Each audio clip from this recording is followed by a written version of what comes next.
Hey guys, Andrew Haggerty, Century 21 Haggerty here. We were going to be going over the contract, but I found a need, and I think we need to do it first before we do the contract itself. I want to talk about paragraph 2A, the legal description of the property. We're going to talk about where you go to find that, where you go to get that information, and what other information you can get as well. So first and foremost, before you do anything else on this property, you're going to go to epcad.org. Okay, I've already got it set up here. We're going to be going through all these different screenshots. So epcad.org is going to take you to the El Paso Central Appraisal District's website. This is going to give you a lot of the information that you need and a lot of information for multiple things, for the listing, for the contract, as well as for placing that listing in the multiple listing servers. A lot of information you need to get to be straight from this form, okay? So when you come here, you're going to click on Property Search. When you're at the Property Search button, it's going to take you to the next page, which is the Property Search button. Now, it pre-programs to the year 2020. 2020 taxes are not out yet, so if we use the 2020 and we search the property, we're going to miss a bunch of the stuff we need. So I want you to go back and actually change this to the year 2019. Unless we're now in the year 2021, then you're going to go back to 2020. So you're going to go back to the prior year because taxes don't come out to the end of the year. Okay. When you're putting in the address, what's really great is this is kind of the system is intuitive. So when you start typing your address, it's going to really help you out. I use my address because there's a lot of issues with it, and I want to just go through it with you. So if you see on the next screen, I've changed it to 2019. My address is 4509 HS Sibley. Now, the problem with that is everyone says it, pronounces it, and writes it differently. H period, S period, Sibley, H space, S space, Sibley, HS space, Sibley, a lot of different options. So when you go in and you type 4509H, it'll give you a down window with a lot of different choices, and you can click the one you want. As soon as you found the property you're looking for, you're going to highlight it and hit the magnifying glass button, which will take you to the next screen. So we're going to go down to that screen now.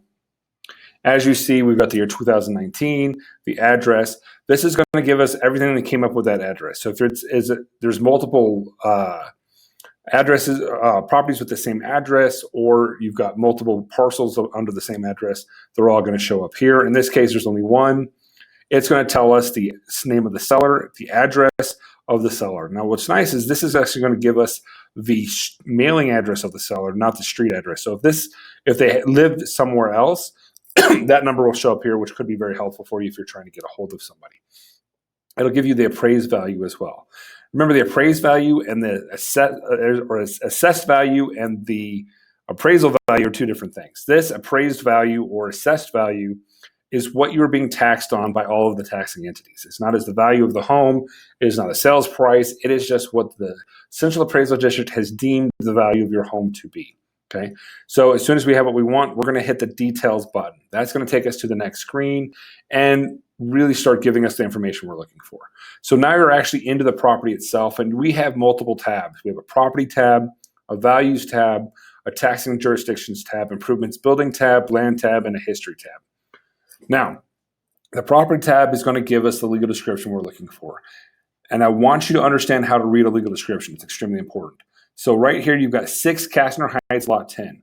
What that means, Lot 10, Block 6, Castner Heights subdivision. That's how it's going to read, okay?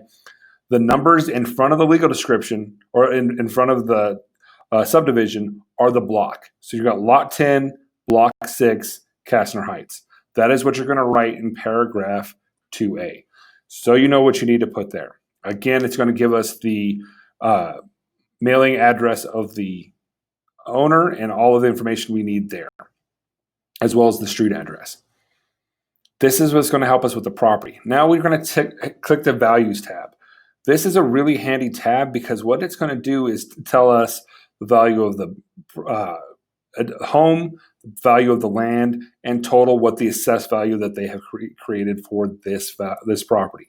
Again, this is not the true appraisal price or sales price or what it's worth or any of those things. This is what you are being taxed on by all those taxing entities.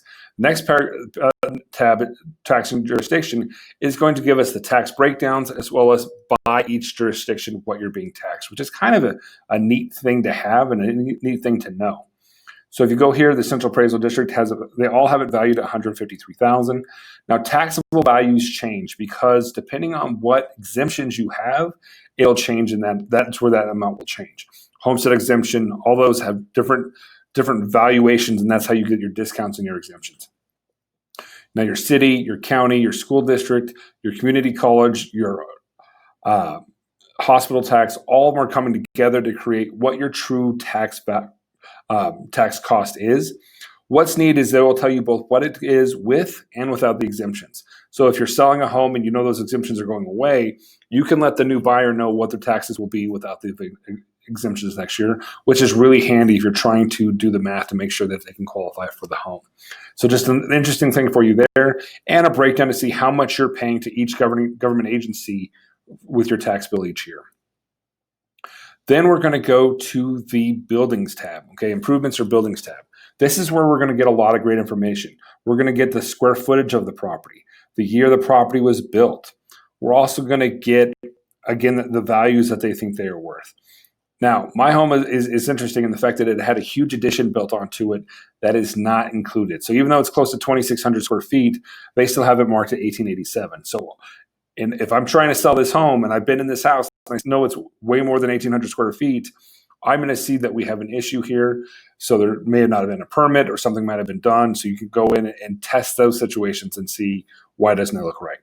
The next one we're going to go into is land. And land is going to be used a lot for the multiple listing service data. There's a lot of things they're going to ask for that you're going to be able to get off of this form. They're going to ask you the total amount of acreage. It's going to give that information to you. In this situation, it's 0.2 of an acre. So we know we got that information there. We can put 0.20 and we've done our acreage job. It's also going to give us the square footage of the lot. And that is another thing the multiple listing service wants. So it's really handy that it gives us this information when we're going in and doing what we need to do. Again, when trying to get the legal description information of a property, go to epcad.org. And from there, you will get all of this information, go through each one line by line. It'll give you a lot of information that you need to have to move forward with this deal.